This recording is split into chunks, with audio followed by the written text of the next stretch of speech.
po ay pumunta sa Roma para sa Jubilee of Bishops noong nakaraang June 25. At isa sa mga ginawa ko doon ay ang pagdalaw sa libingan ng ating mahal na Santo Papa, si Pope Francis. Suot ko yung aking kasuotan bilang obispo dahil gusto kong magbigay galang at pasasalamat sa kanya sa pagtatalaga sa akin bilang obispo ng Cubao. At dinala ko doon ang ating mga panalangin bilang isang diocese kasama na ang inyong mga intensyon. Naalaala ko noong unang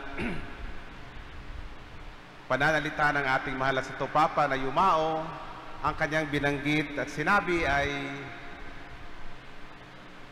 God is mercy. Ang ibang pangalan ng ating Panginoon ay habag. At ang Panginoon ay hindi napapagod sa pagpapatawad sa atin. Tayo ang naging pagod minsan sa paghingi ng tawad. Minsan tayo napapagod dahil akala natin na hindi na tayo kahahabagan ng Panginoon. Sa Ebanghelyo ni San Lucas, pinapahiwatig at pinapakita na ang Panginoon ay Panginoon ng habag. Sa chapter 15, merong tatlong parable na kung saan pinapakita ng ating Ama ay isang mahabaging Ama. Sa parable of the lost sheep, sa nawalang karnero, nawalang tupa. The parable of the lost coin, sa nawawalang salapi. At pangatlo, the parable of the prodigal son. Subalit, meron pa pang-apat na kwento ng habag ng Panginoon. Ayan at ating napakinggan sa ating ebanghelyo ngayon, the parable of the Good Samaritan, na napakaganda.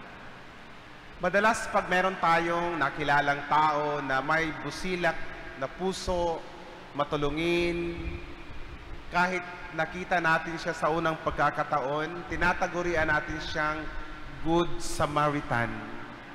Kayo ba ay natawag na Good Samaritan? Naging matulungin din ba kayo sa mga taong kahit hindi nyo kakilala ng lubusan?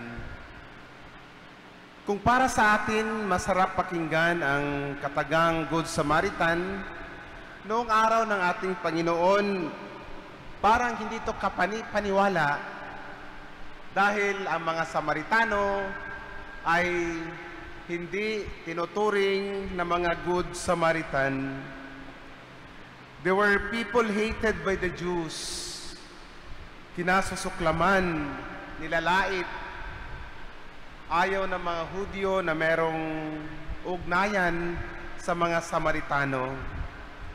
To be a Good Samaritan seems to be a contradiction. Ano ba ang dahilan? Ito ay may malalim na pinag-uugatan dahil ang mga Samaritano ay tinuturing na mga traidor dahil sila ay nag-aasawa ng mga dayuhan at nagkaroon ng ibang pananampalataya. Iba na ang kanilang sinasamba, kaya hindi na sila tinuturing na mga kapamilya ng mga Hudyo. Hayaan niyo ako mga kapatid na dadalhin ko kayo sa isang pagdinilay sa ating napakagandang ebanghelyo. Tinatawag ko itong the Decalogue of the Parable. 10 mga hakbang para ang Samaritano ay maging isang Good Samaritan. Ito rin ay karanasan natin sa ating pagsisikap na maging mabait sa ating kapwa. Unang-una, ang talinghaga ay nagsisimula sa isang paglalakbay. Isang tao'y bumababa sa Jericho. Ito'y nagpapahiwatig na ang buhay natin ay isang buhay paglalakbay. Kailangan nating humakbang.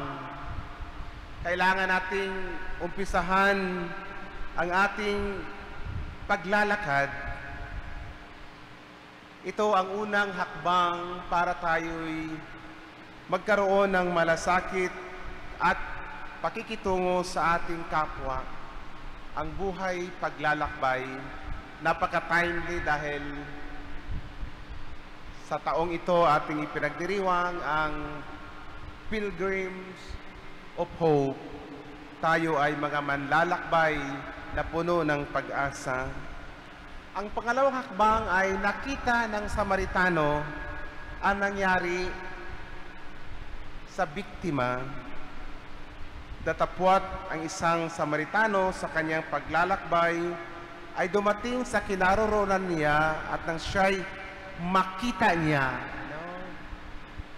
Bago tayo makatulong sa ating kapwa, dapat makita muna natin ang kalagayan ng ating kapwa. Sa buhay ng ating Panginoon, every act of seeing leads Him to act with compassion. Noong nakita niyang napakaraming taong sumusunod sa Kanya, ay nagugutom na, ano ang Kanyang ginawa? Kanyang pinarami ang mga isda at tinapay. Ang pagkakita ng ating Panginoon na hindi lamang natatapos doon. Every act of seeing leads Him to act with compassion, with solidarity. Ganon din ang nangyari sa Good Samaritan. The seeing of the Samaritan also moves him to take action. Sa buhay natin, marami tayong nakikita, pero hindi ito nagdadala sa atin sa pagkilos. Sometimes our human seeing is different from that of Jesus and the Good Samaritan because many times our seeing leads to indifference. Hindi tayo nakikialam, hayaan na lang natin. Hindi katulad ng pagkakita ni Jesus sa mga nangangailangan at ng mabuting Samaritano. Yung third step, mga kapatid, ay nagkaroon ng habag. The Good Samaritan took pity on him. Maganda yung ibang translation sa Bible dahil hindi pity ang ginagamit, kundi compassion. Kung pag-aralan natin yung ugat ng salitang compassion, ito ay nanggagaling sa dalawang Latin words, cum patior. Pagsasabihin mong patior, ang ibig sabihin noon ay ako'y nagdurusa cum kasama ka. Kaya pag sinasabing ang taong ito ay merong compassion, merong habag, sinasabi na itong taong ito ay merong pagdurusa. Dinaranas din yung pagdurusa ng biktima. Ito rin ang ginamit na salita doon sa parable of the prodigal son. The father has compassion. The Good Samaritan has compassion. Noong nakita niya ang biktima, nagkaroon siya ng habag. Yung pang-apat, hindi lang nagkaroon ng habag, nilapitan niya at lumapit sa kanya ang mabuting Samaritano. Samantalang yung pari at yung Levita ay nag-iba ng landas. Nakita nila pero hindi sila lumapit. Lumingon sila at nag-iba ng landas. Yung paglapit ng mabuting Samaritano represents our proximity, hindi lamang sa distance, kundi sa ating puso. At hindi lamang isang beses nilapitan ng mabuting Samaritano ang biktima, kundi pabalik-balik dahil dinala pa niya sa pagamutan at binalikan pa. Alam niyo mga kapatid, ang milagrong nangyari dito hindi lamang para sa kapakanan noong biktima, kundi para rin sa pagbabago ng mabuting Samaritano. Alam niyo, si Saint Francis, nung niyakap niya ang isang kitongin, hindi naman gumaling yung kitongin, pero nagbago ang puso ni Pope Francis. Sometimes our solidarity with the most vulnerable, with the victims, does not change the victims, it changes us. Tayo yung nagbago, ang ating puso ang nagbabago. We are changed in the process because the poor, the victims, the vulnerable evangelize us. Yung panglima, the Good Samaritan bandaged his wounds at tinalian ang kanyang mga sugat. Our love should move us to do concrete things. Loving also involves sharing our material resources. Ang isang pagtingin, habag, ay nag-uudyok sa kanya sa paggawa ng mabuti. Tinalian niya ang sugat. At pang-anim, binuhusan niya ng langis at alak ang mga sugat. Alam niyo po, pag binabanggit yung langis, it symbolizes tenderness, no? Yung lambing. It is used in the sacraments of baptism, confirmation, anointing of the sick, and ordination. Noong pagbuhos ng langis ng mabuting Samaritano sa mga sugat ng biktima, pinapahiwatig ang kanyang habag, lambing, pag-ibig sa sugatan. Ang vino, wine, symbolizes love. Naalaala niyo yung wedding at Cana?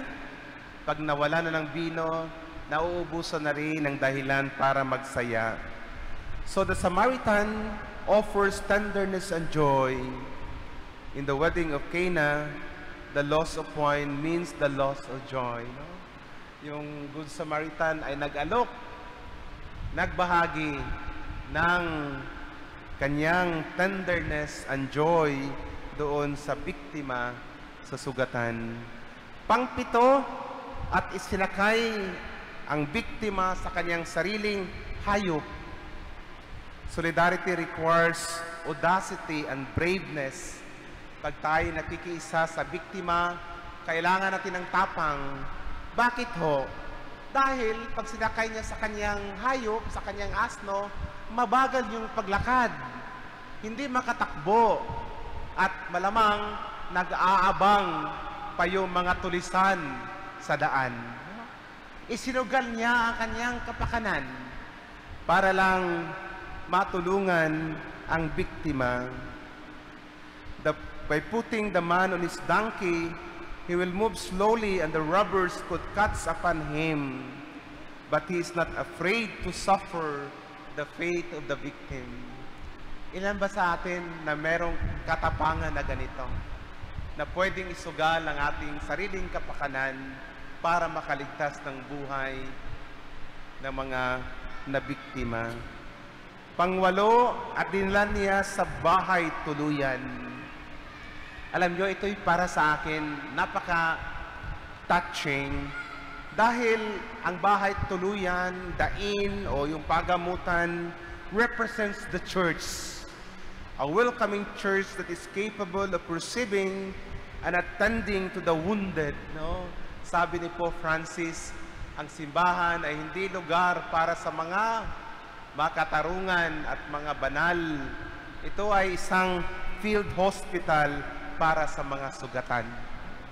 Napakaganda dahil hindi natin kailangang maging banal para umpisa natin ang pagdulog sa Panginoon sa loob ng simbahan.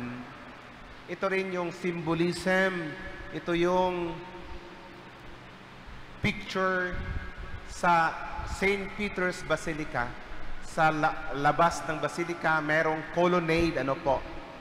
Ito ay ayon sa author, si Bernini, itong colonnades, left and right, symbolize the arms of the church, welcoming everyone, saints and sinners alike. The church should be a place of tenderness and welcome. Pangsiyam, hindi lamang basta iniwanan ng mabuting Samaritano ang biktima at siya'y inaalagaan. At sinabi niya sa innkeeper, alagaan mo siya Hindi lamang sinabi na, sige, bahala ka na sa kanya. Isang command, isang imperative. When one suffers, all of us suffer. Kaya ito rin ang imperative, ito rin ang utos ng ating Panginoon. Hilumin ang may sakit dahil ang habag ay hindi lamang isang sentiment but action. At panghuli mga kapatid, he took out 2 denarii and gave them to the innkeeper. At nang kinabukasan ay dumukot siya ng 2 denaryo at ibinigay sa katiwala. At sinabi, ang anumang magugol mong higit ay aking pagbabayaran sa iyo pagbabalik ko. The Samaritan promised to pay the innkeeper back. He promised to return. Kaya pala, minsan tayo napapagod pag tayo nakatulong na, hindi ba po? No? Lalo na kung paulit-ulit na lamang yung ating pagtulong, nagsasawa na rin tayo. But, to be a good Samaritan is to give this continuous response to an ongoing invitation, a constant solidarity. At sana po bilang mga good Samaritans, hindi rin natin hayaan ang mga tulisan, ang mga magnanakaw na magkaroon pa na maraming biktima sa daan. At ito yung paanyaya sa dulo ng ating Ebanghelyo. Tayo rin ay tinatawag na maging mabuting mga Samaritano tulad ng ating Panginoon. Kasi ang unang Good Samaritan ay ang ating Panginoon. At sabi niya sa akin, sabi niya sa inyong lahat, humayo ka at gayon din ang gawin mo. Sa misang ito, ating pasalamatan ang Panginoon sa lahat ng mga Good Samaritan sa buhay natin. Nandito tayo ngayon, we are now what we are because of the Good Samaritans in our lives, especially because of Jesus, the Good Samaritan.